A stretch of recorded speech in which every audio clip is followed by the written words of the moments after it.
aux auditeurs et aux auditrices de UAP Afrique. Vous nous demandiez des nouvelles, vous nous demandiez quand est-ce qu'on proposerait un nouveau podcast. Eh bien, nous voilà avec un nouveau podcast. Moi, c'est Yann Alexander. Et en face, j'ai Stéphane Royer. Voilà, bonjour à tous. Bonjour Yann. Bonjour Stéphane. Alors, voilà. Raconte-moi, les Bahamas, comment c'était? Ah, j'aurais bien aimé y aller, parce que là, tu vois, on attend le soleil avec impatience. Le chaud soleil d'Afrique, on aimerait bien l'avoir en ce moment.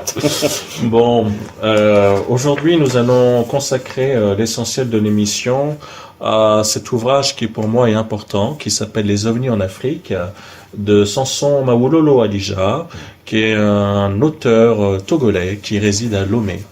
Et j'ai dit dans la préface de cet ouvrage que il ouvrait le début d'une nouvelle aventure qui était celle de l'ufologie africaine. Alors évidemment, j'ai peut-être un peu exagéré, l'ufologie africaine existe avant Samson Mawololo Alija, mais il a fait un travail remarquable parce que pour le continent africain, il synthétise, il propose une base de données, il propose déjà un cadre, et je pense que cet ouvrage, peut-être que les passionnés d'ufologie dans l'espace francophone diront qu'ils n'apprendront pas grand-chose, il y en a qui ont dit que ce n'était pas intéressant, mais par contre cet ouvrage pourrait devenir une référence dans la francophonie africaine, pour les Africains au Togo, en Côte d'Ivoire, au Bénin, qui seraient au Gabon, au Congo, qui seraient dans les deux Congos, qui seraient intéressés pour en savoir plus et qui ne savent pas par quel bout commencer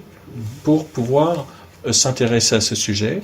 On commence à avoir une nouvelle génération d'hommes et de femmes africains qui sont attentifs à ce qui se passe en Occident sur ce processus. Alors certains appellent ça un processus de divulgation.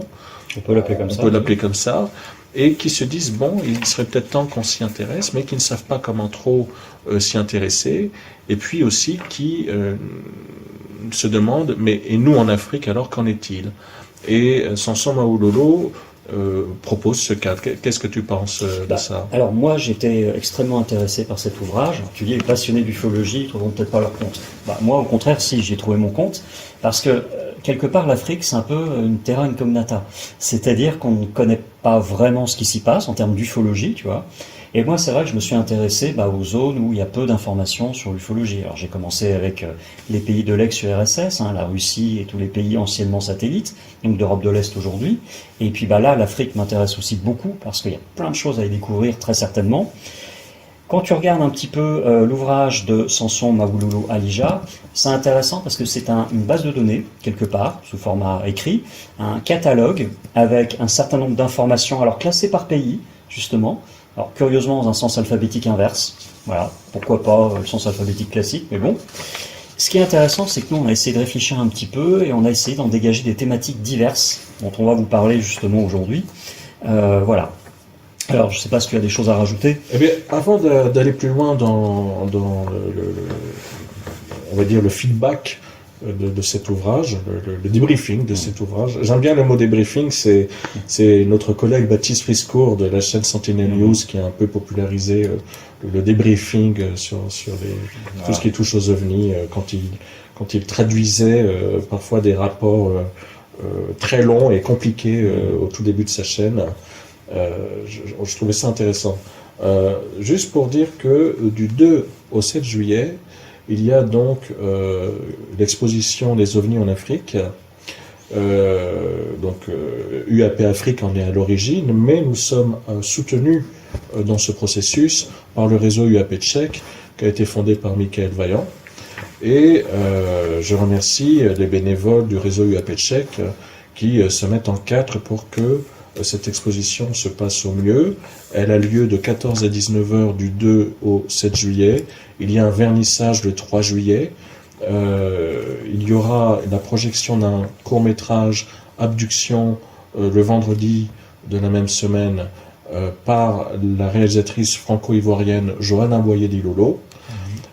Et le lendemain, la veille donc de la fin de l'exposition, un mini-concert du chanteur comorien Ben Lodji, que certains ont dû déjà voir à mes côtés dans une émission qui s'appelait OVNI et sorcellerie, animée par le journaliste Jackie Moifo sur la chaîne YouTube GMTV+.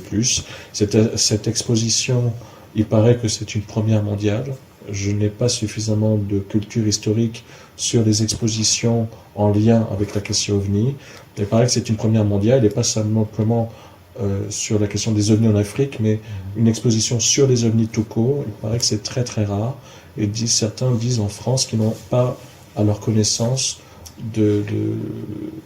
Je pense qu'il y a déjà eu des expositions sur les ovnis. Hein. Je pense aussi. Voilà, c'est pas la première. Par contre, ovnis en Afrique, oui, oui, ça c'est la première. C'est une première. Je pense que c'est la première, oui. Que toute langue confondue, c'est une première. Mais le but, en fait, c'est pas de faire une première. Comme j'ai expliqué plusieurs fois, je me fiche éperdument d'être pionnier. C'est pas mon objectif. On transmet de l'information, on fait de la pédagogie. Cette exposition est là pour transmettre de l'information, pour faire réfléchir. Elle n'est pas là pour faire rêver ou pas rêver, c'est pas le but. C'est pas X-Files, c'est pas cinéma fantastique. Non, c'est pas du cinéma fantastique. Et c'est divisé en plusieurs parties, et on vous laissera les découvrir. Les gens peuvent réserver sur Billet-Réduc, sur WizEvent. Le tarif n'est pas très élevé, il est de 5 euros. Très correct. Ça va, c'est correct. Et sachez qu'on ne fait... Il n'y a rien de mal à faire des bénéfices, mais ce n'est absolument pas le but de faire des bénéfices, parce que la location d'un espace coûte très cher. Donc en fait, ça sert juste à rentabiliser les frais, parce que c'est beaucoup de frais d'organiser une exposition. Mais ça peut être un sens de faire une exposition dans la période dans laquelle on est actuellement. Et c'est une bonne nouvelle. La galerie, c'est très drôle, s'appelle Écomusée. Ça fait écho au colloque Éco-Event à la Sorbonne. Et j'organiserai, moi ou un collègue, 2 visites ou 3 visites guidées, je ne sais plus de mémoire. La visite dans l'ensemble dure, faut compter à peu près 1 heure. Je pense, si on veut tout lire bien, faut compter 1 heure. Et je remercie tous ceux et toutes celles qui contribuent à cette exposition, dont Samson Mawololo Alija, qui est donc le référent Togo de UAP Afrique. Alors, Stéphane, tu as proposé un angle au sujet de cet ouvrage, qui est la vague de 1954. Voilà. Alors, ce qui est intéressant, justement, dans cet ouvrage, c'est que on retrouve, d'une manière générale, toutes les thématiques qu'on retrouve dans l'ufologie dans le reste du monde. Donc c'est ça qui est intéressant.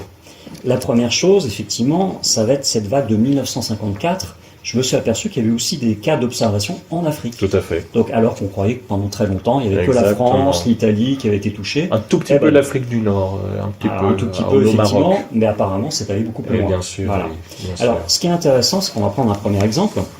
Il faut savoir que le 16 août 54, donc là nous sommes à Madagascar, et plus exactement à Antananarivo, voilà, où aux environs 17 heures, il y a un objet qui est apparu devant quand même 100 000 personnes. Et ça, dans les annales d'ufologie, c'est quand même quelque chose d'assez exceptionnel. Il y a très peu de cas observés par autant de personnes. Voilà. On aurait été en Occident, alors là tous les journaux, la presse en parlaient, alors sauf Blackout évidemment. Mais oui, donc là ça c'est extrêmement intéressant. Donc là qu'est-ce qui s'est passé? Eh bien on a le personnel de l'agence d'Air France qui attendait l'arrivée d'un courrier aérien à ce moment-là, livré par un Lockheed Constellation, enfin un avion. Hein. Donc 1 heure après l'arrivée du vol, le courrier avait déjà été distribué et les membres de l'agence d'Air France, dont M. Edmond Campagnac, un ancien militaire, voilà, qui était à l'époque directeur technique d'Air France à Tananarive, eh bien, il discute avec une équipe près de l'avenue de la Libération, qui est donc la plus grande avenue, hein, Tananarive, a priori.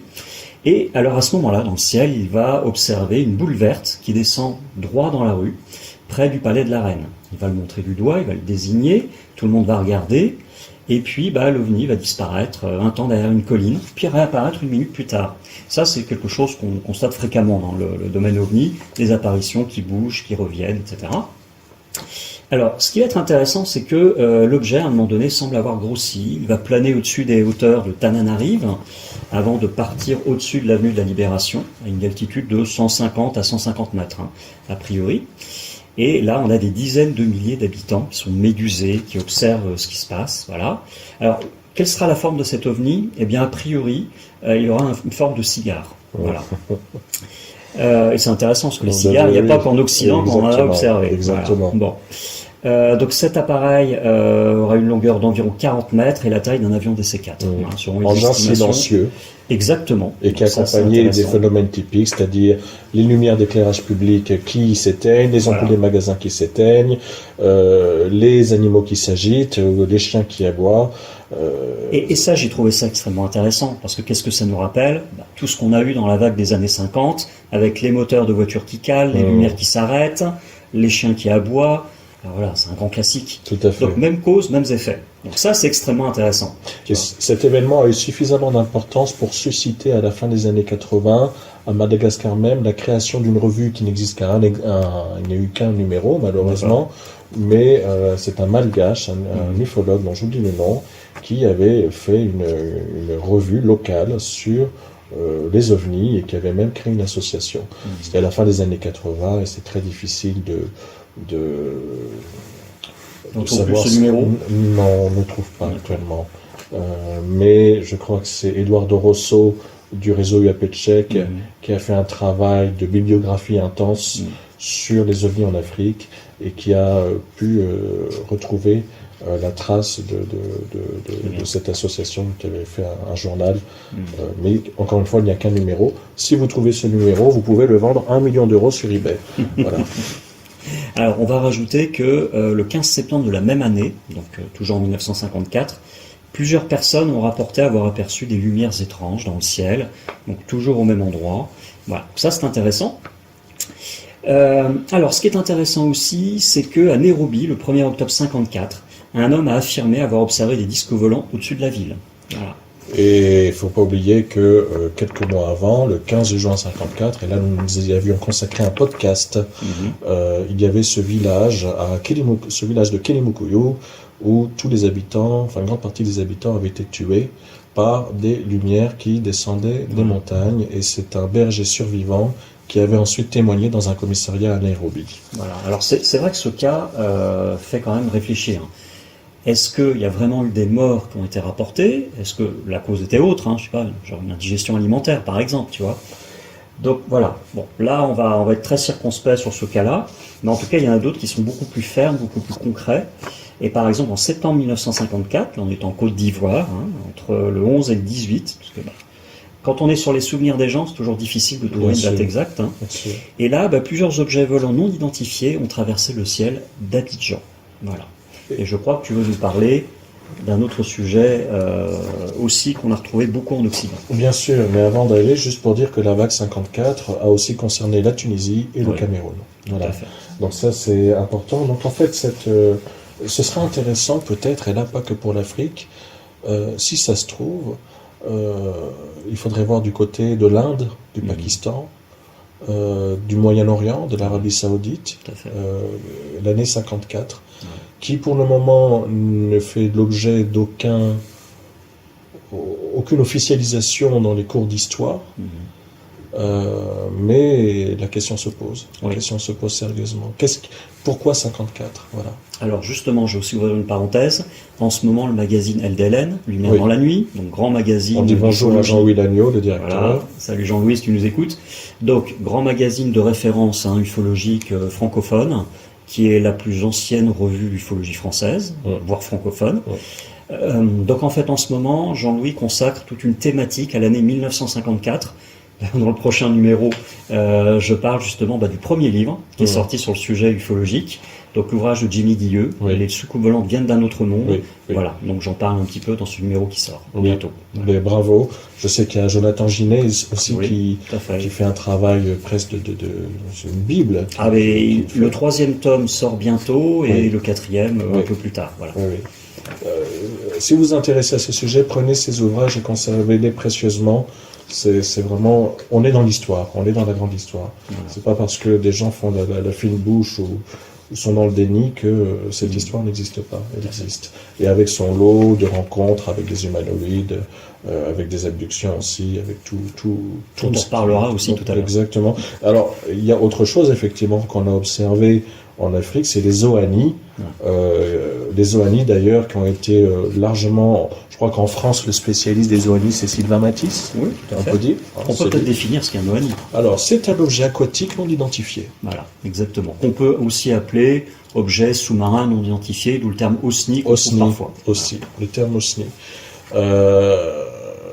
Et donc effectivement, il y a voilà un endroit dont on parle très peu quand il s'agit de parler des ovnis. D'ailleurs, voilà un endroit dont on parle très peu tout court pour l'Afrique, c'est les Seychelles. Ouais.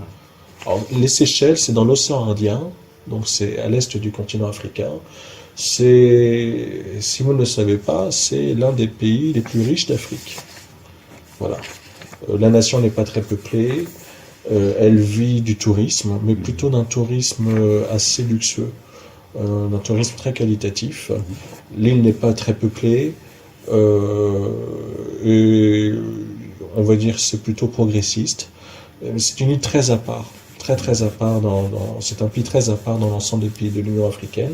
Et effectivement, le 1er avril 73, c'est pas une blague. Non. Et une personne qui participait au World Campus Float a observé un étrange appareil circulant dans l'eau.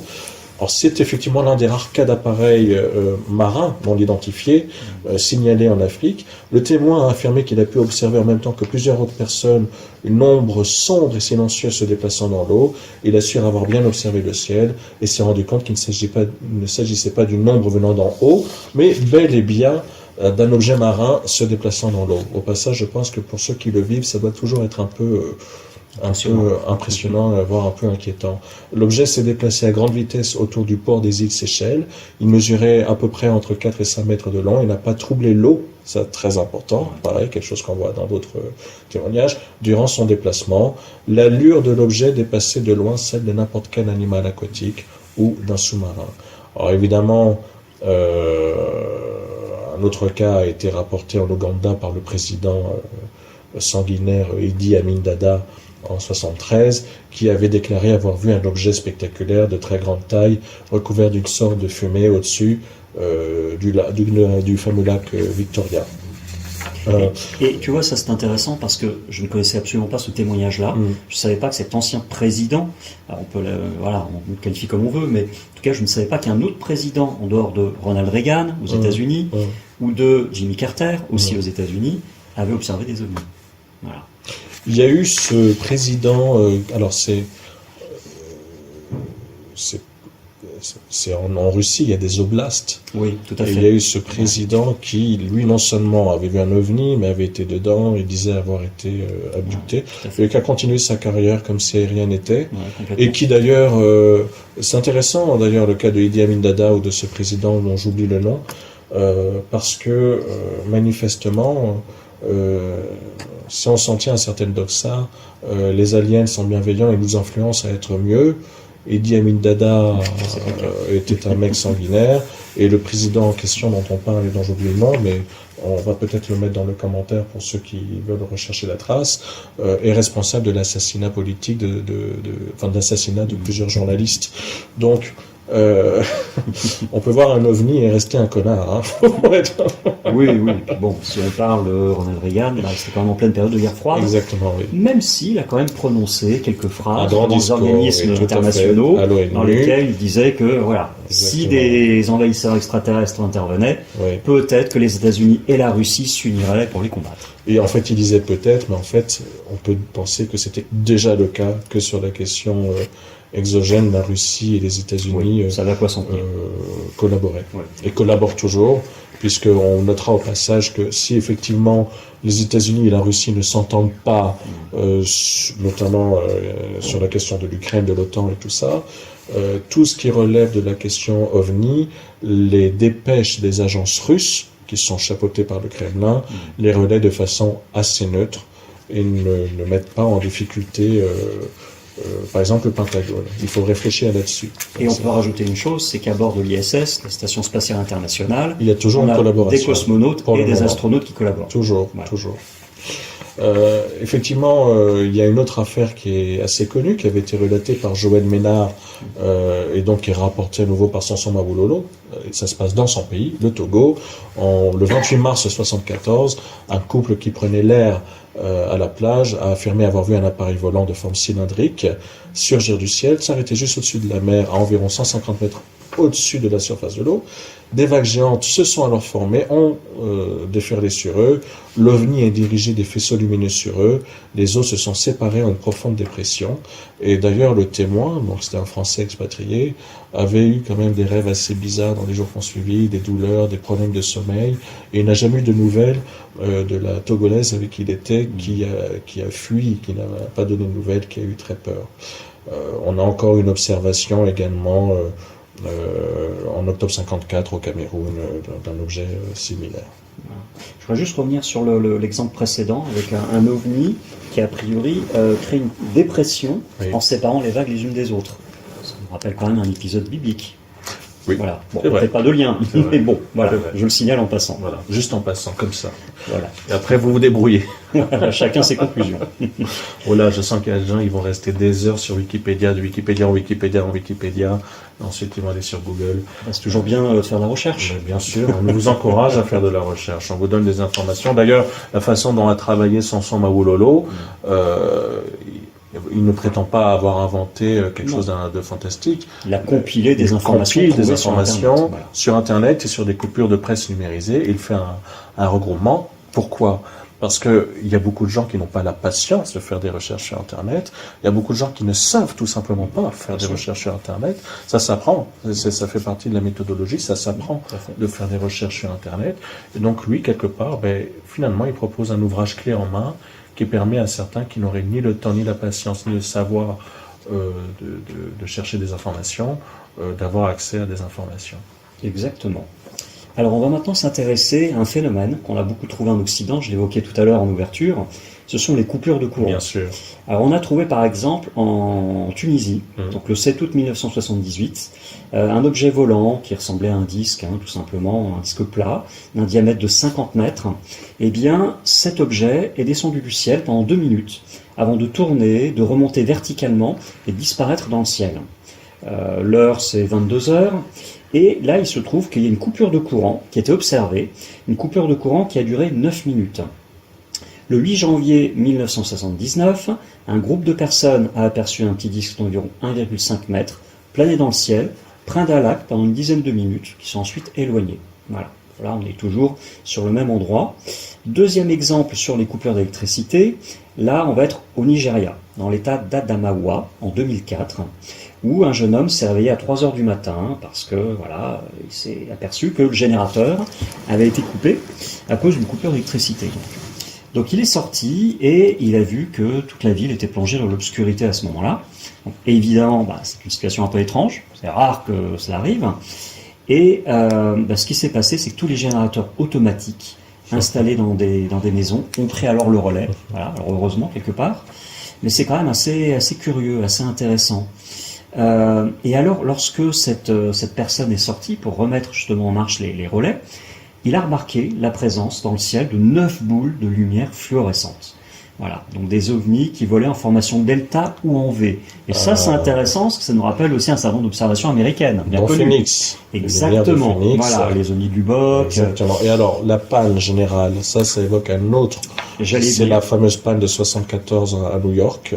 Il y a eu 65. 65, pardon, voilà. À New York, dont on soupçonne qu'elle est due à un objet volant non probablement, effectivement. Donc voilà. Alors, autre chose aussi, vous voyez, c'est intéressant quand même, parce que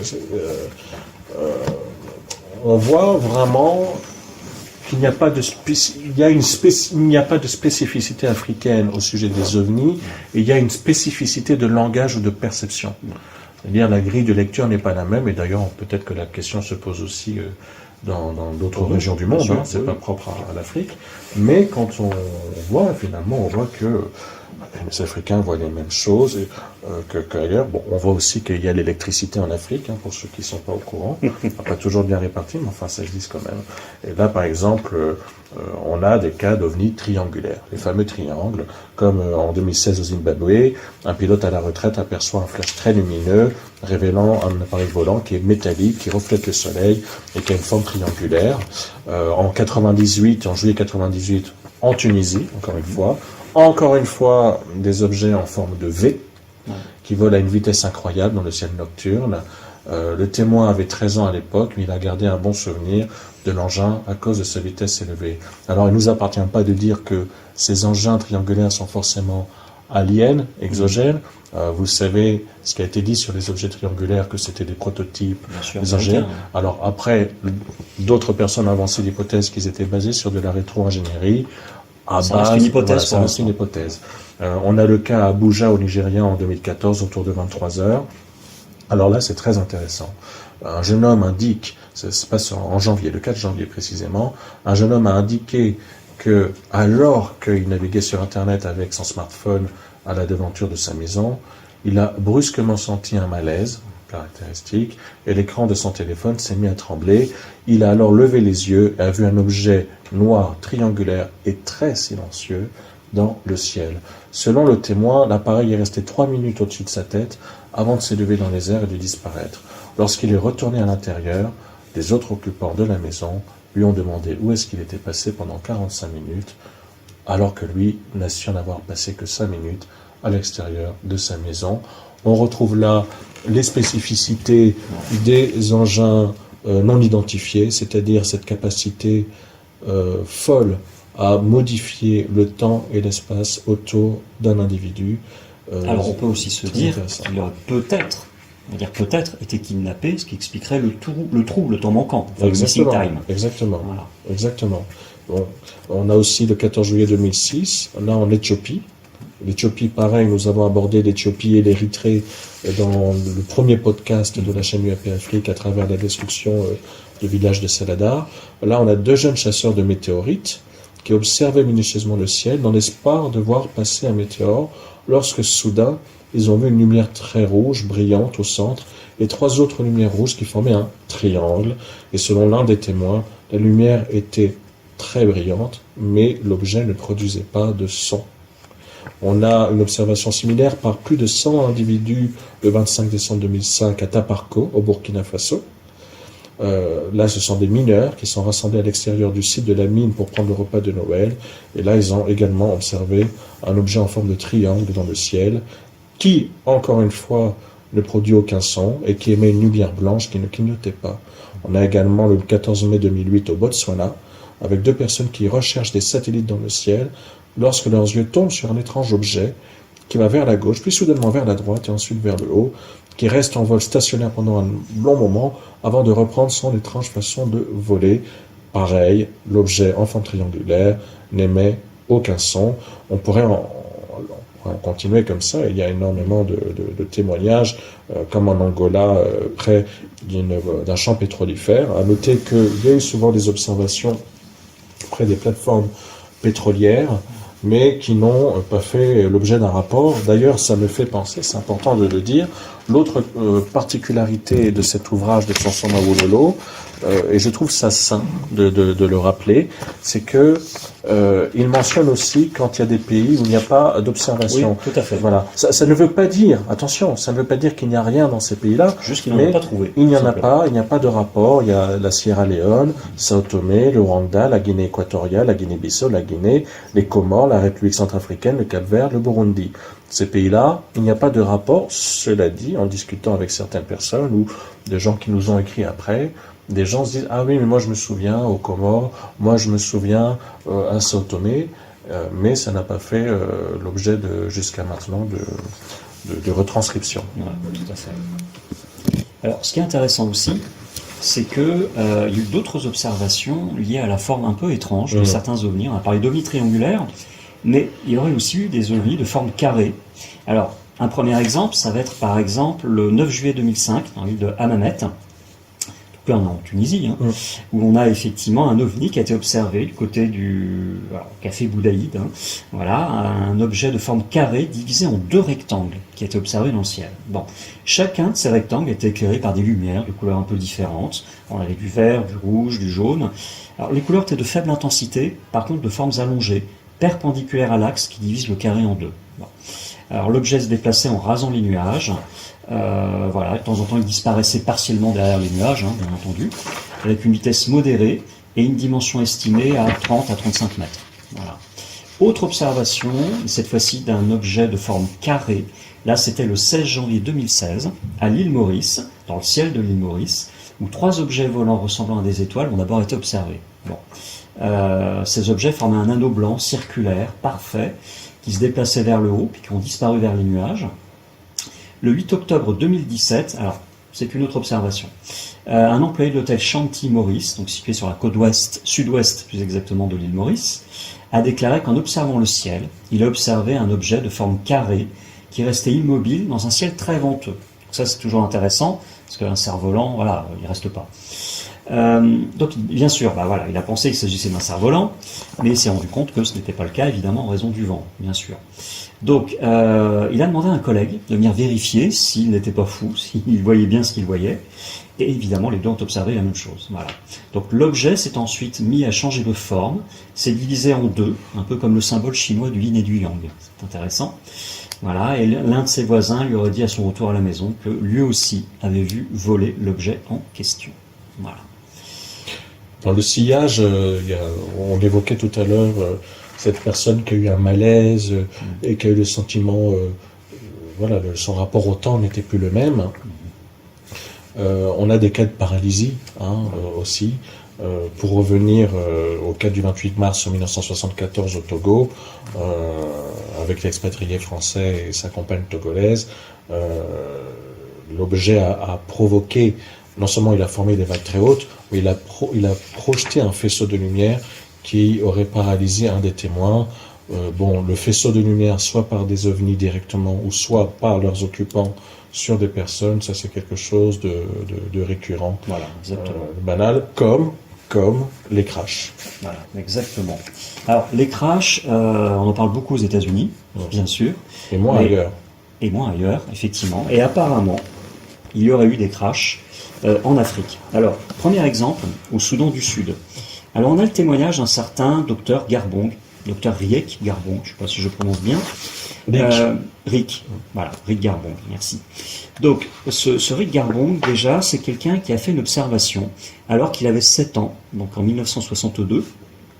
Alors, il faisait la queue devant l'école avec d'autres de ses camarades, et il a observé un gigantesque appareil volant non identifié, voilà, qui était de forme ronde, de couleur rouge, très lumineux, voilà. Alors bon, évidemment, ils étaient jeunes, ils ont été pris de panique, lui et ses camarades, ils se sont mis à pleurer, voilà, et les enseignants, eux aussi étaient paniqués, ils n'arrivaient pas à calmer les enfants. Bon, ça c'est intéressant parce que on pourrait reparler aussi des enfants, des observations d'ovnis dans les écoles, et on y reviendra. Voilà. Donc ce fameux Riek Garbong, ce qui est intéressant, c'est que sa grand-mère lui a dit un jour que les villageois, dans la clairière où ils vivaient, ont observé un appareil étrange dans le ciel, qui après avoir volé de gauche à droite, est tombé, s'est écrasé. Bon. Alors a priori, selon Riek Garbong, cette observation, ce crash, aurait probablement serait probablement déroulé pendant les années 1900 ou même à la fin des années 1800. Voilà. Donc ça expliquerait effectivement pourquoi on n'a pas de traces autres que ce témoignage. Donc là, lors de ce crash, la population aurait fui et pour certains, il s'agissait d'une divinité. Voilà. Des vaches auraient donc été sacrifiées pour calmer la divinité en question. Voilà, parce que pour elle, c'est un signe de la colère des dieux. Par contre, ce qu'on ne sait pas, c'est que sont devenus les débris de cet ovni. Mais alors, ce qui est intéressant, d'ailleurs, j'étais très... Alors ça a été ma surprise, c'est qu'il y a eu beaucoup de cas dans le Sud-Soudan. Ouais. Alors ça, je n'aurais pas pensé, c'est pas une région à laquelle on pense déjà en général. Et là, pour les ovnis, il y a eu beaucoup de cas. Mais ce qui est intéressant à travers ce témoignage qui justement remonte à une certaine époque, c'est que ça contredit un petit peu le discours cher à certaines personnes que les ovnis sont des prototypes militaires par les Américains en 1947. Oui, exactement. Voilà. On a beau expliquer après il n'y a pas plus aveugle que ceux qui ne veulent pas voir. Il y a une forme d'idéologie derrière, que l'on retrouve soit dans certains courants complotistes ou soit dans certains courants d'extrême gauche, qui veulent que les aliens n'existent pas, les exogènes et les intelligences non humaines n'existent pas, mais que tout ça ne sont que des prototypes humains et que tout le reste n'est que délire. Et c'est très commode parce que ça évite de penser à l'altérité radicale. C'est commode, ça évite de réfléchir à des choses qui sont potentiellement dérangeantes. Et là, ce genre de témoignage, met à mal presque cette doxa, on va dire. C'est exactement ça. Et pour moi qui travaille un petit peu sur l'histoire en ce moment de tous ces sujets-là, voilà, je peux te confirmer que c'est bien le cas. Voilà, on peut remonter très très loin dans le temps sur tous ces sujets-là, toutes ces observations, ces témoignages. Alors un autre cas de crash, là nous sommes le 25 août 2004, donc au Nigeria. En fait, il s'agit d'un ovni qui se serait écrasé sur la plage de Lagos. Voilà. Alors on n'a pas beaucoup d'informations, mais il y aurait un témoin, donc, qui est un homme, qui se relaxait à ce moment-là au bord de la mer, et qui avait un objet de forme circulaire, le survoler et s'écraser un peu plus loin. Voilà. Donc d'abord il a rapporté le cas à l'aviation, l'autorité de l'aviation du Nigeria. Bien entendu, il n'a pas été pris au sérieux, ce qui nous rappelle beaucoup de cas de témoignages d'OVNI en France et ailleurs, bien entendu. Voilà, mais il y a très peu d'informations sur cette observation. Ça fait penser un peu au cas de Ubatuba. Oui, tout à fait. Qui a été rapporté par Jacques Vallée au Brésil, ouais. Avec ce crash sur une plage. Bon, il n'a pas été pris au sérieux par les autorités nigérianes, mais deux éléments quand même sur les crashs. La première, c'est qu'on a appris il n'y a pas si longtemps que ça qu'en fait, il y a un programme de récupération des engins dans le monde entier sous la houlette des États-Unis, c'est-à-dire que même dans des zones à problème, des zones en conflit, ce programme spécifique ne peut pas être empêché. C'est-à-dire que si un engin s'est écrasé en Syrie, en Irak, en Afghanistan, quel que soit le contexte, les États-Unis ont un couloir d'accès qui leur permet d'accéder aux débris. Alors, je ne sais pas si ils peuvent aller jusqu'en Russie. Je pense que la Russie a sa propre politique et la Chine a sa propre politique de récupération, qui est d'ailleurs un peu sur le sujet des ovnis.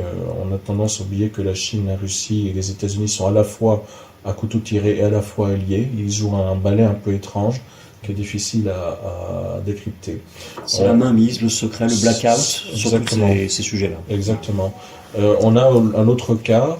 Alors là, cette fois-ci, c'est au Niger, dans la nuit du 31 décembre 2019 au 1er janvier, où, alors en pleine épidémie de coronavirus, enfin ça commence, ça commence. C'est ça.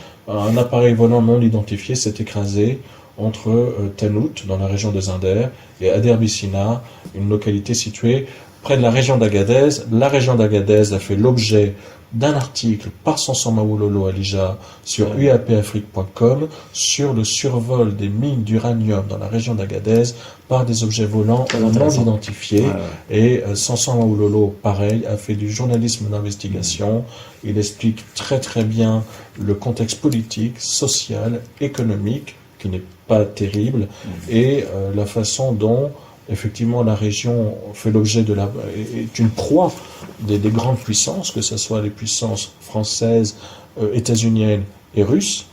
Ces puissances sont des prédatrices, et aussi fait l'objet de survol d'autres puissances qui sont un peu le grain de sable. Et il me raconte aussi le contexte culturel. Donc c'est très intéressant d'évoquer ce crash qui fait écho à cet article. Comme tous les crashs. Et on pourrait rajouter que tu parlais de Ubatuba tout à l'heure. Il faut savoir qu'à Ubatuba, on aurait récupéré un certain nombre de débris. Oui. Ceux-là même sur lesquels aujourd'hui Jacques Vallée fait des tests pour essayer de travailler un petit peu au cœur de la matière et voir si on a affaire à une matière exogène ou pas. Enfin, ils sont longs ces tests quand même. Je sais. Excusez-moi, c'était la petite pique, mais des fois, on fait tout un pataquès de certaines choses et puis on attend des résultats. Ça fait quand même. Ça remonte à quand cette histoire? 79, 78 Ubatuba, dans les années 60 même, je crois. Même si je dis pas de bêtises, c'est plus ancien. D'accord. Voire même peut-être 58. Bon, à vérifier, j'ai un doute sur la date. Bon, en tout cas, ce qu'on sait pour le crash qui a eu lieu au Niger, des militaires nigériens se sont rendus sur les lieux et les résultats de l'enquête n'ont pas été publiés. Mais là, pour le coup, si c'est un objet auquel on pense, on peut tout à fait penser que les États-Unis auraient récupéré dans le cadre de leur programme d'accès au débris. Ce qu'on appelle d'ailleurs les blue teams dans certains milieux. Blue team? Oui, alors à voir si ce terme est officiel, je ne suis pas D'accord, sûr. d'accord. En tout cas, je l'ai vu circuler Blue plusieurs team, fois. d'accord, c'est intéressant. Alors, évidemment, ce qui est intéressant, c'est que en Afrique, on a aussi observé des humanoïdes. Eh oui. Voilà, il n'y a pas eu que des observations d'ovnis. Alors, ce qui est intéressant, c'est déjà au Zimbabwe, le 26 avril 2021. Alors là, c'est intéressant parce que ça implique des scientifiques. Bon, alors après, on peut parler du degré de crédibilité de certains témoins. Après, bon, voilà, un témoin est un témoin. C'est sûr qu'un scientifique va aussi poser des mots, va poser un certain nombre d'informations quand il va communiquer sur le sujet. Donc ça, c'est intéressant. Alors, ces scientifiques, à cette date-là, font un safari au Zimbabwe. Bon, ils sont le soir dans leur tente, et puis ils vont apercevoir un objet volant de couleur verte fluo, et cet objet fait du surplace. Bon, c'est pas un avion classique, hein, évidemment, qui ne peut pas faire de surplace, et ils vont apercevoir plusieurs créatures au loin, et alors évidemment, ils vont essayer de prendre des photos, mais sans succès. Bon, et ça, on sait très bien que les photos d'OVNI, il y en a très peu, Oui. parce que, comme par hasard, l'appareil ne marche pas, ou ils arrivent trop tard, ou ça ne fonctionne pas. Bon, bref. Alors, ça, c'est un premier cas. Moi, j'ai trouvé intéressant parce qu'il impliquait des scientifiques. À ma connaissance, on n'en a jamais fait état. Voilà. Bon, ce sont les scientifiques occidentaux. Donc, évidemment, s'ils sont payés par des laboratoires occidentaux, logiquement, on a dû les museler pour qu'ils ne parlent pas, j'imagine. Je crois que même sans être muselés, ils peuvent aussi avoir fait de l'autocensure. C'est Oui, violent oui, pour des complètement, scientifiques, oui. ce Oui, genre bien de sûr. situation. Tout à fait. On est quand même en 2021, Ben donc oui, c'est récent. c'est très récent, c'est très récent. Donc à creuser aussi. À creuser, mais de toute façon, c'est comme la... Des fois, il y a des éléments qui sortent sur le tard. Je pense à cette vidéo près d'une mine d'or en juillet 2021 en Afrique du Sud du jellyfish. C'est cet ovni en forme de méduse qui a été observé aussi en Syrie. Et en URSS, en à l'époque, URSS. en 77. La vidéo date de 2021 et ça a été mis sur les réseaux cette année. Ouais, bien sûr. Alors je ne sais pas pourquoi, oui, il y a peut-être aussi, peut-être que la personne veut se protéger, veut bien, avant de mettre à disposition du public, on peut penser ça aussi. Bien sûr. Prenons l'exemple des militaires américains qui attendent d'être retraités, Oui. et parfois même bien tard, avant de diffuser un certain nombre d'informations. On n'a pas d'éléments sur d'où viennent ces scientifiques occidentaux, c'est dommage parce que bon voilà, ce sujet appartient à l'humanité entière et ne devrait pas être muselé par des scientifiques ou des militaires. Enfin, voilà. Bon. Alors, un autre cas qui est lui aussi intriguant, là nous sommes le 3 septembre 2023. Alors, c'est une information qui est sortie en Somalie, sur un site internet qui était dédié aux informations de la Somalie. Là, on a un utilisateur qui a un pseudonyme, hein, qui est Samali Kouchit. Voilà. Donc, cette personne va déclarer que sa grand-mère maternelle lui aurait raconté, alors on est dans le témoignage, hein, que lorsqu'elle était enfant, hein, donc au début des années 50, donc elle et ses amis avaient aperçu des humanoïdes à l'allure étrange, très tôt le matin, près de la broussaille, enfin des broussailles plutôt, de leur village. Voilà. Alors, elles allaient alerter le village de la présence de ces étranges visiteurs lorsque les humanoïdes ont disparu. Bon. Ce qu'affirme Samali Kouchit, c'est que 3 des amis de sa grand-mère, qui sont encore en vie, racontent la même histoire. Donc ça, c'est intéressant, parce qu'elles se sont concertées ou pas, ce qui semblerait étonnant. Donc pour ce Somalien, ce qui est intéressant, c'est que la description faite de ces êtres par sa grand-mère ressemble beaucoup à celle des fameux petits gris. Donc ils sont bien en Occident. Voilà. Ce qui est intéressant, c'est que là, il n'est pas fait mention d'un vaisseau, d'un objet, quel qu'il soit. Voilà. Donc d'où venaient ces petits gris, on ne sait pas. Peut-être qu'ils avaient déjà un objet posé qui n'a pas été remarqué auparavant. Peut-être aussi tout simplement qu'ils sont venus à pied, d'un endroit X, ou d'un vaisseau, ou d'un portail. Enfin bon, après, l'imagination peut dériver. Voilà. Enfin, c'est quand même ce sont des témoignages assez cohérents par rapport au reste du monde. C'est ça, parce que qui connaît le petit gris dans l'Afrique profonde? Exactement. Voilà. Les Grey People ont été observés un peu partout dans le monde entier. C'est un Nord-Américain, il habite au Canada, qui lui fait une recherche profonde sur toutes les gravures dans le monde entier et jusqu'au Japon de ces figures, dont les sociologues, les psychologues classiques ou les archéologues ont passé leur temps à dire que c'était des figures archétypales. Ouais. Facile. Et à aucun moment il ne leur est venu à l'idée que peut-être ces êtres ont vraiment existé. Ou ils existent toujours, hein, évidemment, hein, c'est pas terminé, avec une forte capacité de dissimulation. Parce qu'après, c'est tout le débat, si tu veux, entre ce qui est observé sur des parois de grottes, hein, avec évidemment tout un tas d'animaux qu'on a observés en Europe, par ce qu'on connaît bien ici, et on a des personnages qu'on a qualifiés de chamans, de grands dieux martiens. Là, on est dans le Sahara. Enfin, il y a plein de choses comme ça, à travers le monde. Il y a quand même un peu de mauvaise foi, c'est-à-dire, je vais prendre un exemple, où on voit un être vraiment humanoïde qui ne ressemble pas à Homo sapiens, à côté d'un animal qui existait, qui existe encore. Ça peut être un taureau, ça va être une vache, ça va être un cheval, et on va dire que l'humanoïde c'est une figure archétypale, mais pas le cheval à côté. C'est ça, voilà. C'est un peu facile comme analyse. Exactement. Il y a une forme de névrose quand même de ce côté-là. On a, en termes de rencontres, on a la date du 1er janvier 2022 à l'île Maurice, avec un habitant qui a identifié, enfin, a été témoin d'une visite d'aliens. Il a vu un appareil voler 3 fois sur plusieurs jours. La première fois, l'appareil était à 100 mètres du sol et émettait une très forte lumière. La seconde fois, il a atterri au pied d'une montagne. Pris de panique, le témoin aurait pris la fuite. Et la troisième fois, l'objet a de nouveau atterri. Et là, le témoin a pu observer l'objet, indiquer qu'il avait une forme de triangle, une combinaison de triangle et de cercle, et possédait 2 ouvertures vitrées. Et là, il a observé 2 créatures humanoïdes sortir de l'appareil, de grande taille, avec une grosse tête, ressemblant à un casque de cycliste. Là, on pense aux ouvrages de Eric Zercher. Juste à ce moment, le témoin est tombé dans les pommes. Pareil, un classique, où les témoins s'évanouissent souvent à la vue rapprochée d'humanoïdes. C'est ça. Alors, il y a quand même quelque chose qui moi, me chiffonne dans ce cas-là, c'est que 3 mois plus tard, la même personne a revu le même vaisseau et ses occupants.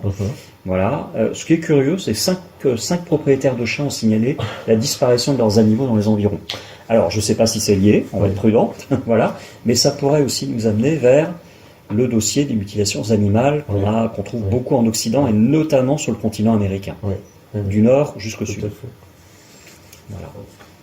On a le 30 juin 83, un jeune homme de 10 ans qui a été témoin d'une série d'événements dans la ville de Nakuru, au Kenya. D'ailleurs, le Kenya et le Nigeria sont les pays les plus pourvus en cas sur tout le bouquin de Samson Mawololo Adija. C'est très intéressant parce que c'est même... Pour moi, le Nigeria, c'était une surprise. Et le Kenya, et on peut se demander pourquoi. Alors, le Kenya, on avait quand même émis quelques hypothèses lors du podcast. Mais le Nigeria, là, il reste encore à comprendre parce que on dit souvent que les objets se présentent dans des zones à très faible densité humaine. La densité par habitant au Nigeria, elle est vraiment énorme. C'est l'un des pays les plus peuplés du monde. Je crois qu'il y a 90 millions d'habitants, pas loin de 100 millions d'habitants, sur une toute petite surface. Alors là, c'est intéressant qu'il y ait des observations d'OVNI. On va peut-être en reparler en conclusion pour s'interroger justement là-dessus. Est-ce qu'il y a des causes? Exactement. Sur la ville de Nakuru au Kenya, donc il y a ce jeune homme de 10 ans qui est à l'extérieur de sa maison.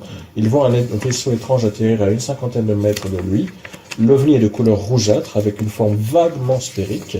Les bords scintillent comme un diamant et un train d'atterrissage est clairement visible en dessous. Il est saisi d'une peur indescriptible. La peur indescriptible, c'est quelque chose qui revient souvent. C'est quand on parle de peur indescriptible, c'est pas simplement que l'individu a peur, c'est qu'il est saisi d'une peur qu'on lui transmet. Donc ça, c'est quelque chose qui ce qui est intéressant, c'est l'étymologie du mot panique. Parce que souvent, on parle d'une peur panique. Bon, panique, ça vient de Pan, le dieu de la peur, le dieu à tête de bouc, dans la mythologie grecque. Voilà. Ah, c'est intéressant. Bon, c'est intéressant de faire ce lien. Et donc, ce témoin qui a peur retourne, court pour rejoindre l'endroit où se trouvent ses frères et sœurs.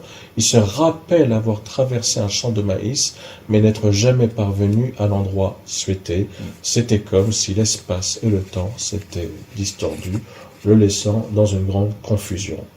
Alors, ça, c'est quelque chose que beaucoup de témoins connaissent. Je l'ai connu, cet état-là. J'ai déjà eu l'occasion d'en parler sur BTLV. Toujours dans sa 10e année, le même témoin raconte, manifestement, il a vécu plusieurs choses, qu'il venait de se réveiller lorsqu'il entendit ce qui ressemblait à des bruits de sonnerie. Il s'agissait d'un son continu et aigu qui semblait provenir directement d'en haut. Pareil, ce son continu et aigu c'est quelque chose de familier. Ce son s'arrête au bout de quelques minutes, puis soudain, il sent que quelque chose traverse son corps au niveau de la poitrine, quelque chose de froid. Il ne ressent aucune douleur, même s'il a l'impression d'être coupé en deux, je vous laisse imaginer. Ensuite, il affirme que le lit s'est retourné, il lui fait faire un tour complet de 360 degrés, puis ce fut le silence complet. Tétanisé par la peur, il a lentement approché sa main du bord de la couverture et a vu plusieurs créatures non humaines. Certaines étaient d'une couleur vert pâle, tandis que d'autres étaient grises. Ils étaient de très petite taille, comme des petits garçons mal nourris. C'est quelque chose qu'on voit notamment dans l'ouvrage contesté Trinity de Jacques Vallée. La plus petite de ces créatures s'est approchée de lui, ce qui a accentué sa peur et, devinons quoi, il est tombé dans les pommes. Évidemment. Le témoin affirme avoir passé une bonne partie de sa vie à essayer de repousser ses souvenirs. Les faits ont été rapportés 30 ans après leurs observations et le témoin affirme avoir été durant le reste de son enfance la risée de sa famille qui ne croyait pas un seul mot de ses propos, ce qui nous amène d'ailleurs à dire que oui, le sujet peut être tabou, le sujet peut être évoqué dans n'importe quelle partie du monde, y compris en Afrique, que les Africains ne sont pas forcément plus spirituels ou plus ouverts ou plus aptes à écouter certaines choses, et que là aussi le stigma existe. Il n'y a pas besoin de militaires et de panel Robertson pour mettre en place une politique de stigmatisation. Tout à fait. Alors il y a un autre cas qui a eu lieu aussi le 27 décembre 2006. Là, on est toujours au Kenya. Tout à fait. Voilà, on y revient. Alors, c'est une étudiante de l'université de Nairobi. Donc, elle est en train de descendre la colline de l'église catholique, qui était pas loin du campus. Alors, il est 22h30, donc bien sûr, il fait nuit. Et elle discutait au téléphone avec son petit ami. Et elle se rapproche du seul lampadaire qui est allumé et qui est au bas de la colline. Bon. Subitement, qu'est-ce qui se passe? L'appel est coupé. Ça, c'est intéressant. Ça rejoint ce que l'on disait tout à l'heure sur les coupures électriques, effectivement. Donc là, que se passe-t-il? Eh bien, elle observe à ce moment-là une lumière qu'elle compare à la lumière émise par un phare, enfin le phare d'une voiture. Bon. Donc elle jette un coup d'œil en arrière, elle regarde de quel côté cette voiture se déplaçait pour la laisser passer, et puis elle remarque que la lumière devient de plus en plus forte. Bon. Et puis elle va se retrouver face à un objet gigantesque qui ressemblait à un œuf allongé avec ce qu'elle appelle des sortes d'appendices. Bon. Au total, il y avait 5 ou 6 appendices. Bon. Pour elle, pour ce témoin, 2 de ces appendices étaient tournés vers elle. Et à côté de l'œuf, qui était vraisemblablement un ovni, évidemment, elle distinguait un humanoïde de taille très courte, avec une couleur de peau argentée. Là aussi, c'est un grand classique. Tout à fait. Et voilà. Les yeux rouges. Et les yeux rouges. On retrouve encore une fois des choses notamment dans des êtres observés dans l'ouvrage Rencontre avec le peuple des étoiles par l'amérindienne Hardy Six Clark. Tout à fait. Voilà. Donc ces grands yeux rouges semblent la fixer. Voilà. Bon, rien ne bouge en tout cas. Et puis cette témoin va rapporter vivre des choses un peu bizarres, parce qu'elle va avoir très chaud. Voilà, comme si elle se trouvait près d'un feu. On rappelle qu'il fait nuit. Hein. Donc sa peau est devenue bizarre, comme si un téléphone vibrait sous son épiderme. Bon. Et ce qui est encore plus bizarre, c'est qu'il ne pouvait pas bouger. Tiens. Ça nous rappelle un certain nombre de choses. Hein. Voilà. Donc en fait, se demander comment se sortir de cette situation lorsqu'elle aperçoit 2 silhouettes qui descendent la colline en avançant dans sa direction. Voilà. Elle a cru que c'était des étudiants, sauf qu'il s'agissait de 2 autres petits humanoïdes, semblables au premier qu'elle a aperçu et qui les rejoint. Voilà, qui rejoignent plutôt. Voilà. Donc l'humanoïde qui était là depuis le début s'est rapproché très rapidement d'elle. L'un des nouveaux arrivants a poussé un cri très fort qui ressemblait à celui d'un chat blessé. J'ai déjà lu dans d'autres ouvrages. D'accord, ça c'est intéressant. C'est pas nouveau, ça j'ai déjà lu. Et puis à ce moment-là, 2 autres étudiants arrivent en haut de la colline. Ils voient la scène, mais ils font demi-tour. Voilà. Donc eux aussi, ils étaient courageux. Semblent avoir peur. Voilà. Là, la demoiselle en détresse était très seule, quand même. C'est ça. Tout le monde n'est pas un chevalier. Mais non, on voit ça. Bon, et puis ce qui est intéressant, c'est que l'humanoïde qui s'approchait d'elle s'est retourné dans l'instant qui suivit, et aussitôt elle retrouva l'usage de ses membres. Voilà, comme s'il y avait un lien entre la proximité de cet être et sa paralysie. Voilà. L'être, c'est elle qui s'éloigne très rapidement en courant. Alors, Évidemment, ce témoin va penser qu'elle a vu un démon ou un fantôme, voilà. Et c'est intéressant parce que justement, elle n'avait pas les termes pour parler d'ovni à ce moment-là. Tout à fait. Voilà, Les gens on y n'ont pas reviendra. souvent le terme. Et ça, c'est une chose qu'on avait déjà soulignée par ailleurs. On parlait de l'œuf. L'œuf, Eric Zurcher a souvent parlé des œufs d'ailleurs, avec des pattes. L'œuf, c'était le cas de Lionel Ikugu-Mensah qui témoigne dans l'ouvrage que j'avais rédigé sur les ovnis en Afrique centrale, qui a vu un œuf avec des pattes courir au début de la nuit à Libreville, la capitale du Gabon. D'ailleurs, du Gabon, il est question dans le cas suivant, qui a été rapporté par Jacques Vallée, justement. C'était le 25 décembre 63, dans la capitale Libreville, et un pêcheur a été témoin de l'atterrissage d'un objet volant non identifié, duquel une créature terrifiante aurait émergé. Cet humanoïde se serait avancé vers le pêcheur et aurait parlé avec des sons que celui-ci ne comprenait pas. Pareil, les borborim, des sons qu'on n'arrive pas à comprendre, c'est quelque chose qui revient quand c'est pas la télépathie. Et face à ce dialogue impossible, l'humanoïde est retourné à son vaisseau pour poursuivre son voyage en laissant des empreintes sur le sable. J'avais discuté de ça avec un Français qui avait vécu au Gabon, Kedi Goguenard, que le pêcheur avait confondu avec un homme qui descendait d'un hélicoptère. Bon, voilà. C'est pas la même chose. C'est bien connu que les Africains noirs sont des braves bonhommes bien naïfs, et qui ne sont pas capables de discernement. Mais bon, je rigole, attention. Bien sûr, c'est de l'ironie. C'est de l'ironie. Il faut prévenir maintenant, parce que... Ah oui, on risque des choses. C'est ça. Voilà, la liberté d'expression se restreint chez nous. C'est ça, donc faut faire gaffe. Voilà. Alors, après, effectivement, ce qui est intéressant, c'est qu'on a retrouvé un cas d'observation auprès des écoles. Alors, là, on est en Namibie, on est le 20 avril 2016, et les élèves de l'école d'Omangwe ont été distraits par l'apparition d'un ovni lors de leur rassemblement matinal, donc à 7h40. Bon. On a le directeur de l'école, qui s'appelle Pius Achipala, qui a indiqué que tous les élèves observaient un gros objet blanc dans le ciel. Donc, a priori, on avait un appareil qui ressemblait à un avion, mais au fur et à mesure que cet objet s'enfonçait dans le ciel, il devenait plus petit. L'objet se déplaçait vers le sud, et le même ovni a alors été observé à la frontière angolaise, jusqu'à ce qu'il finisse par disparaître en s'enfonçant dans les nuages. Alors ça, c'est quand même extrêmement intéressant, parce que c'est pas le premier cas d'observation d'ovni en Afrique, parce que, comme tu le sais, le cas le plus connu, nous connaissons tous, voilà, l'école Harare, Zimbabwe, l'école Ariel, en fait, à Harare, cas qui est très connu aujourd'hui, notamment depuis son enquête par le fameux psychiatre américain, ufologue, voilà, John Mack. Et avec l'apport de l'ufologue africaine Cynthia Hind, tout à fait, qui était une blanche sud-africaine, qui est née en Afrique du Sud, mais qui a vécu au Zimbabwe, qui nous a quittés en 2000 ou 2001. Elle est décédée peu de temps après le décès de sa propre fille, et elle a été une personne très importante dans l'ufologie africaine. Elle a notamment créé la revue UFO Afri News, et d'ailleurs vous pouvez trouver sur internet et des archives, dans la revue numérisée. Je crois même qu'il y a un site UFO Afri News. Alors le contact ne fonctionne plus, mais le site est toujours là, et les revues sont disponibles en PDF. Ce qui est intéressant, c'est que des observations devant des écoles, il y en a eu aussi en Australie, tout à fait. également. Et ce qui est intéressant, c'est qu'est-ce qui s'est passé dans la tête des élèves pour qu'ils comprennent qu'il y avait quelque chose d'anormal. Il y a eu forcément un élément, un déclic qui leur a fait dire ça, c'est pas un avion, c'est autre chose.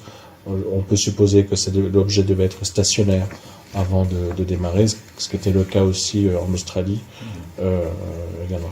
Voilà. Et ce qui est intéressant quand même de dire, c'est que on parlait d'observation ailleurs dans le monde. Et il y a un ufologue américain qui s'appelle Preston Dennett, qui a écrit un livre sur le sujet, alors qui n'est pas traduit en français, qui est réservé aux anglophones, mais qui est extrêmement intéressant, parce qu'il recense des cas un peu partout.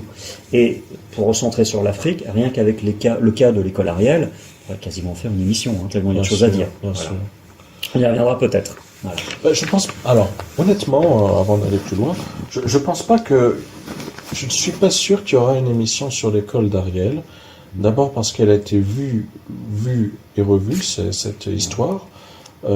disséqués dans tous les sens, dans le monde entier. Elle a fait même l'objet de 2 documentaires. Ouais, tout à fait, dont un récent. Un récent, il y a eu Ariel Phenomenon qui est remarquable, et puis l'autre documentaire qui est bien, mais peut-être un peu plus bancal, qui était dans une série, cela dit de bonne qualité sur Netflix, Encounters.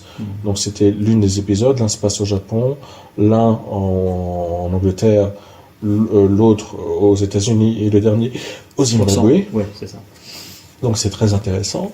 Mais finalement, cette histoire du Zimbabwe, c'est un peu l'arbre qui cache la forêt, et qui, au final, a fini par devenir une sorte de référence un peu New Age aussi, pour tout un tas de gens.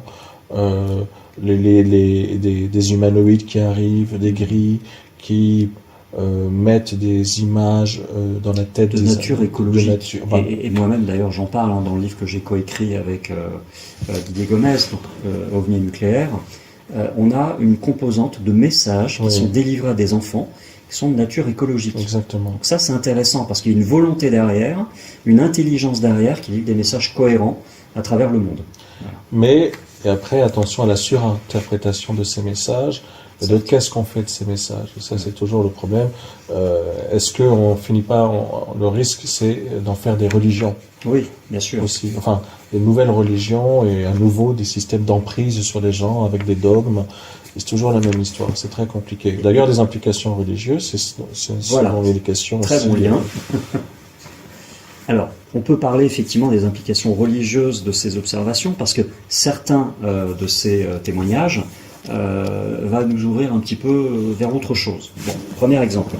Le 15 avril 1999, on est en Ouganda, on a un travailleur humanitaire qui va observer un objet lumineux qui plane à l'horizon, sur l'horizon plutôt. Et puis cet objet, cet ovni, va ensuite accélérer à une vitesse folle et va afficher une trajectoire assez complexe. Bon. Cette personne va déclarer avoir vu le même ovni durant 3 nuits consécutives aux alentours de 21 heures. Et ce qui est intéressant, c'est que c'est l'interprétation qu'on va en faire. Parce que les habitants de cette localité n'étaient pas surpris. Pour eux, il s'agissait tout simplement d'un esprit. Voilà. Et on a d'autres exemples comme ça. Peut-être oui, il y a le cas en mars 2011, alors toujours au Nigeria, dont on a déjà parlé tout à l'heure. Là, c'est dans le petit village de Dulali, dans l'état de Bochi, et la quasi-totalité des habitants du village, on va dire plusieurs centaines de personnes au total, ont vu une lumière brillante apparaître dans le ciel immédiatement après la prière du matin à la mosquée locale. Et alors qu'ils se demandaient de quoi il pouvait s'agir, une énorme ville semblait voler ou flotter, est apparue devant eux. Et plusieurs témoins ont affirmé avoir vu des bâtiments à l'intérieur de la ville et entendu des sons, notamment des bruits de machines. Personne n'a toutefois indiqué avoir vu des créatures humanoïdes ou non circuler dans la ville.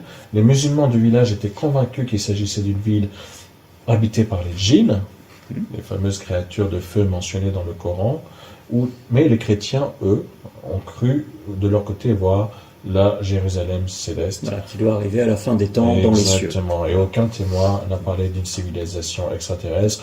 Manifestement, en tout cas, cette observation n'a pas empêché les conflits interreligieux, des fois très sanglants, dans cette région du nord du Nigeria. On espère en tout cas qu'ils ne les ont pas suscités. Du nord, je ne sais pas si c'est du nord, en tout cas du Nigeria. Mais bonne question, Stéphane. Ouais, bien sûr. Bonne question, c'est l'hypothèse avancée par certains ufologues qu'on a très tôt assimilé à la dark ufologie, mais maintenant on en revient de cette dark ufologie, on se rend compte que ce courant dark, la fringe ufologie, peut-être qu'il y avait des choses intéressantes là-dedans. On parlait tout à l'heure de messages de nature écologique. Bon, là, on parle d'observations qu'on pourrait qualifier de religieuses. En tout cas, qui sont interprétées religieusement. Voilà. Est-ce qu'il n'y aurait pas une manipulation de certains de ces êtres, certaines de ces intelligences, derrière les objets, les lumières qu'ils utilisent? Voilà, on peut poser la question. C'est ce qui a été dit pour Fatima. Oui, exactement. Au Portugal, en 1916. Et il n'y a pas que Fatima. Mais bon, là, on s'éloigne du sujet. Mais 1916 ou 1917 C'est 1917. Oui, 1917, c'est ça. Ça a duré 6 mois. Exactement. Là, si on revient toujours au Nigeria, il y a l'état de Kaduna. Le 8 septembre 2015, un objet volant non identifié est apparu dans la ville. Plusieurs personnes l'ont observé alors qu'il planait et brillait. Et les religieux ont indiqué qu'il s'agissait d'un signe divin. Les gens se sont rassemblés pour prier. La majorité était convaincue qu'il s'agissait de la Vierge Marie. La vidéo a été largement diffusée dans les plateformes digitales appartenant aux églises et présentée par certains comme une preuve de la grandeur de la Vierge Marie, Mère de Dieu. Et c'est là qu'on s'aperçoit qu'on est dans un bourbier avec ce sujet. C'est très embêtant. Ça veut dire également le risque, c'est que si, et c'est ce qui m'avait été rapporté lorsque je travaillais sur cette thématique, qu'un enfant, un jeune qui voyait, je pense au témoignage d'un Camerounais qui avait vu un objet au Cameroun, à Douala, il avait 13 ans, il a eu peur, il s'est enfui, il allait voir sa famille, et sa famille en a déduit qu'il était possédé, qu'il avait été victime d'un démon et qu'il fallait l'exorciser. Voilà. Alors ça, c'est tout le problème de la superstition et de l'interprétation qu'on fait de certains faits, parce que là on est dans le factuel. Et après il y a l'interprétation. L'interprétation, et un autre problème, c'est que on est en France, nous avons connu la séparation de l'Église et de l'État. En 1905. En 1905, qui fait que la France est un pays laïque. La laïcité régulièrement troublée, mais ça reste encore un pays laïque. Mais dans des régions entières, la population se tourne vers qui? Elle se tourne vers les religieux qui leur dictent les moindres éléments de leur vie. Et en cas de problème, les religieux ont une solution toute trouvée, c'est le signe divin. Mais alors, on nous dira, puisque les ovnis sont observés depuis longtemps en Afrique, qu'ils soient interprétés en signe divin ou pas, où est le problème? Circuler, il n'y a rien à voir. Ça, c'est maintenant une sorte de propos que l'on retrouve dans certains courants panafricains, que l'Occident essaye de manipuler un sujet vieux comme le monde pour en faire une urgence, pour encore faire quelque chose du mal au reste du monde. Mais l'autre question qu'il faudrait se poser, c'est pourquoi les pays occidentaux qui ont une longueur d'avance sur ce sujet, tout d'un coup, peu à peu, des factions dans ces pays-là mettent ce sujet sur la table comme s'il y avait une urgence. Eh bien, peut-être que parce qu'il y aurait une urgence. Voilà, peut-être y a-t-il un agenda. Juste pour finir sur cette histoire de religion, on peut en citer une autre, qu'on va appeler le scientisme, ou le zététisme, dans sa forme la plus moderne, qui est en fait expliqué par une croyance, qui est le fait qu'il n'existe pas d'autres vies ailleurs, d'ovnis, etc. On va expliquer qu'il s'agit d'inversion de température, de la planète Vénus, de la Lune, de tout ce que l'on veut. Voilà. Mais en tout cas, ça n'existe pas. Donc ça aussi, c'est une croyance. C'est une croyance. C'est très, très important de le rappeler. Nous avions une discussion avec Michael Vaillant du réseau Yapetchek sur une organisation où certains disaient oui, il y avait des croyants. Mais je disais, mais de quels croyants on parle? Les personnes... on ne citera pas leur nom, mais qui travaillent au GEPAN en tant qu'enquêteurs et dont on connaît leur penchant zététique absolu, sont des croyants. Ce sont des croyants. Ce sont des croyants dans le sens inverse, mais ce sont des croyants. La supercherie, la brillante du scientisme, c'est d'avoir fait croire que le scientisme était le cadre pour expliquer la vérité du monde, parce que le scientisme, par ailleurs, nous a permis de développer nos sociétés, ça c'est vrai. Le scientisme a permis la révolution industrielle, le scientisme a permis la révolution agricole, le scientisme a permis l'amélioration de la qualité de la vie de millions de gens, voire de milliards. Alors attention, pas confondre scientisme et science. Oui. Voilà, le scientisme est une altération. Bien sûr, mais ce scientisme, du coup, c'est cru, à cause des progrès de la science, c'est cru légitime à être le représentant officiel de la science. Je veux dire, la science, c'est le scientisme. Et c'est là la supercherie. La science, c'est pas le scientisme. C'est vraiment deux choses différentes. Tout à fait, et on gagne effectivement la science. Il y a les sciences humaines, les sciences sociales, les sciences physiques. On gagne à essayer de comprendre ce qui se passe autour de nous, dans notre réalité, même si le risque, c'est de se retrouver un peu comme des cobayes qui étudient leurs expérimentateurs. Voilà, ça c'est effectivement, ça peut être humiliant, mais il faut bien mettre les mains dans le cambouis. C'est ça. Et comme disait Samson Mawololo Alija, il est très embêté car il parlait du comportement, par exemple, des militaires nigériens par rapport au survol des mines d'uranium, Et les militaires décrètent que c'est Shaitan, c'est Satan. Et donc on ne s'y intéresse pas, on fait comme si Ça ne se passait. rien Comme ne se s'il n'y avait passait. pas de fait réel derrière. Mais le Ça va problème, d'observation. mais ça va devenir un problème parce que qu'est-ce qu'on fait si Shaitan insiste et vient vers nous? Et si jamais il y a un appareil d'une puissance X ou Y qui arrive, et puis tu sais, c'est l'histoire de l'enfant qui criait au loup, hein. À un moment donné, on va dire, bah, il n'y a rien, c'est le diable, voilà. Alors qu'en fait, c'est une puissance qui est là, qui va peut-être détruire cette mine d'uranium pour empêcher justement l'utilisation d'énergie nucléaire dans d'autres pays. Voilà. Et peut-être même dans un contexte de guerre, hein, un contexte stratégique. Tout à fait. C'est quelque chose. Alors, c'est intéressant, il faut s'intéresser au processus de colonisation, notamment en Amérique latine. Quand les Espagnols arrivent, les Portugais aussi, mais quand ils arrivent avec leurs bateaux, certaines personnes sur les côtes vont prévenir des personnes plus à l'intérieur des régions. Et ces personnes ne sont pas crues et ne sont pas prises au sérieux. Ouais. C'est intéressant quand même. Hein. Ouais, bien sûr. Et on connaît la suite. Ouais. Hélas. Alors, pour conclure cette analyse qu'on a fait un petit peu de l'ouvrage, en tout cas un certain nombre de cas que nous avons extraits, alors bien sûr il n'y a pas tout, mais il y en a bien d'autres que vous découvrez dans le livre. C'est un ouvrage de 80 pages qui est disponible en version papier et en version numérique sur Amazon. Et je signale que la couverture, c'est ma maman qui l'a faite, une fois de plus. Ah ben voilà, on peut lui rendre hommage. Bien sûr, Anne-Cécile Macosser-Kenegé, merci à elle. Voilà, donc qu'est-ce qu'on pourrait en conclure? Alors, tu as cité tout à l'heure le fait qu'il y avait quand même des pays qui étaient beaucoup plus survolés, en tout cas qui ressortaient dans les témoignages. Oui. Bon, on avait parlé du Kenya. Voilà, alors, pourquoi alors, le Nigeria, le Kenya, moi c'est vrai que j'avais noté surtout le Kenya, effectivement. Alors, pour le Kenya, moi je me suis dit qu'il y avait peut-être des choses intéressantes aux alentours. On est à proximité de l'océan Indien. On a parlé d'Oani tout à l'heure. Est-ce qu'il n'y aurait pas des bases sous-marines? On sait très bien qu'il y a des objets qui entrent, qui sortent de l'eau, peut-être parce qu'ils abraiteraient des bases sur notre planète, ce qui n'est pas impossible. Il y a aussi des volcans qui sont éteints au Kenya. J'ai fait quelques recherches là-dessus. Les volcans m'intéressent aussi beaucoup, par ailleurs. Donc, en fait, est-ce qu'on ne pourrait pas avoir des bases aussi, là, dans les couloirs de lave? Voilà, donc ça peut nous faire réfléchir. Sur le Zimbabwe, je me suis aussi posé la question. Là, l'explication est peut-être tout autre. Parce que je me suis rendu compte, en cherchant un peu, qu'il y a quand même beaucoup de mines au Zimbabwe. Oui, qui produisent des minerais.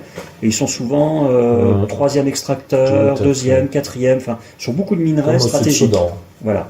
Donc c'est extrêmement intéressant. Hein. Je ne sais pas ce que tu en penses. Non, mais de toute façon, ça rejoint. C'était ce que disait l'historien Philippe Fabry. Dans des échanges avec Guillaume Fournier-Hérault et Baptiste Fresco sur Sentinel News il y a quelques mois, il y a quand même un intérêt manifeste, régulier, d'entités, d'espèces, on ne sait pas qui sont ces gens. Il faut faire attention toujours, évidemment on utilise UAP Afrique, Unidentified Aerial Phenomena, on parle de phénomène, mais parce que c'est pour le moment... c'est un terme pudique. C'est un terme pudique, c'est neutre. Mais enfin, derrière ce phénomène, il y a des gens. Voilà. Des intelligences. Il y a des intelligences qui, a priori, n'appartiennent pas à notre espèce humaine. Et il semble qu'elles sont toujours manifestent un intérêt pour les ressources. Exactement. Ça, c'est quelque chose... Que ce soit l'eau, que ce soit les minerais, que ce soit l'énergie nucléaire. Exactement. Voilà, il y a quand même des choses curieuses. Le pétrole. Le pétrole. Ouais. On les observe au-dessus de sites stratégiques, aussi. Évidemment les mines, mais au-dessus des sites militaires, près de zones aéroportuaires, au-dessus de barrages. Oui, et puis beaucoup de zones industrielles dans les années 50-60. Exactement. Et d'ailleurs, des internautes m'ont écrit en off pour savoir où est-ce qu'on pouvait faire des observations à l'heure actuelle. Moi, j'ai mes convictions et mes intuitions et mon vécu, et Stéphane Royer aussi, mais j'ai pas la prétention de vous dire où est-ce que vous allez voir un ovni. Nous, on n'a pas la main mise là-dessus. Non, c'est délicat. C'est délicat, mais effectivement, les barrages, les friches industrielles, les zones pavillonnaires peu peuplées sont des zones où il peut y avoir des observations tout à fait. Vous n'avez pas besoin d'aller au fin fond de l'Arizona pour voir des choses. Maintenant, il faut être prêt pendant plusieurs semaines, effectivement, à sortir entre 23 heures et 4 heures du matin, euh, ce qui sont les horaires souvent rapportés. C'est ça, tout à fait. Ça ressort des statistiques. Voilà, Donc ça c'est un ressort des fait. statistiques Voilà. pour observer des choses. Voilà. Voilà. Et ce qu'il faut savoir, c'est qu'effectivement, si on veut mettre le maximum de chances pour faire des observations, bah, il faut aller dans des endroits isolés. Alors ça peut être la montagne, dans des hauteurs, ça peut être effectivement à proximité de lacs, de mers, d'océans, ça peut être aussi les volcans, j'en parlais tout à l'heure. Bon, voilà, il y a un certain nombre de sites comme ça, enfin en tout cas d'endroits dans la nature. Alors après, c'est pas gravé dans le marbre, hein, ce que je dis, c'est pas du tout une religion.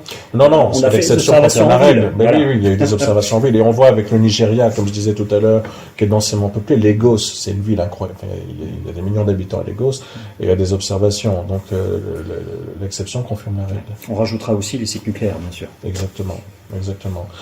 À propos d'ailleurs de nucléaire, je voulais évoquer brièvement, ça vaut le coup quand même que ça soit évoqué, c'est José Bouillon qui a fait un vrai dossier, c'est pas un mini-dossier, un vrai dossier sur l'Afrique du Sud et les ovnis, à travers notamment la supposée abduction de responsables de l'INCATA.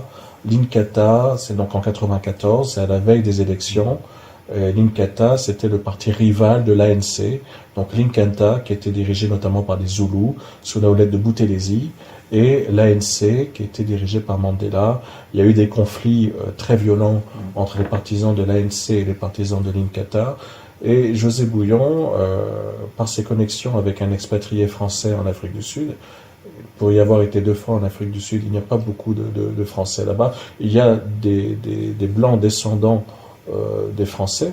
J'ai eu la surprise de voir dans une région du Cap mon nom de famille maternel de Montagu. C'est Frébeau de Montagu. Enfin, de Montagu, ma grand-mère s'appelait de Montagu. Et de Montagu, il y a effectivement des lieux, des fermes qui s'appellent de Montagu en Afrique du Sud, et ça m'avait énormément surpris. Mais bon, de Montagu, c'est un clan qui s'est divisé en plusieurs clans. Certains, une branche. Voilà, donc il y a sûrement une branche qui est allée là-bas, effectivement. Mais effectivement, il y a eu une histoire un peu étrange avec des ovnis, et en toile de fond, la question nucléaire, puisque l'Afrique du Sud a eu l'arme nucléaire. Voilà. Ouais, c'est intéressant. Bon, je vous en dis pas plus. Procurez-vous ce numéro de Top Secret. C'est l'actuel, hein, celui qui est en vente oui, actuelle. voilà. Donc, le numéro 123. Top Secret, effectivement, est un magazine qui a la réputation d'être un magazine un peu sensationnaliste.